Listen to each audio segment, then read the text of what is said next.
sa mga pagod na sa trabaho, sa mga batang 90s na puro grind na ngayon at sa mga nagkikrave ng simpleng buhay sa probinsya. Halika, sandali lang, balik tanaw muna tayo. Alam mo yung lamig ng hangin pag paulan-ulan? Yung kahit walang aircon, nanginginig ka na sa lamig. Tapos may ulam na ginataan? Ay grabe, panalo yun. Ngayon, nandito lang kami sa Munting Kubo. Malamig ang panahon, may ambon, may simoy ng hangin.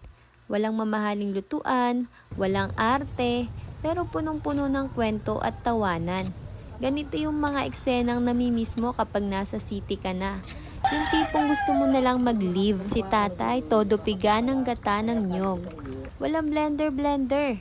Kamay lang, lakas ng braso at tiyaga. Sabi nga, kapag hindi pinagpawisan, hindi masarap. Charing, certified organic, freshly squeezed with feelings. Aruy. Ganito pala ang tunay na sarap ng buhay. Simpleng lutuin, sama-samang kainan at tawanan kahit walang dahilan. Sa gitna ng pagod, problema at hamon ng buhay, nagpapasalamat kami sa Diyos dahil kahit simple, nakakaraos, magkakasama at masaya. Ayun lang, thank you for watching. Bye!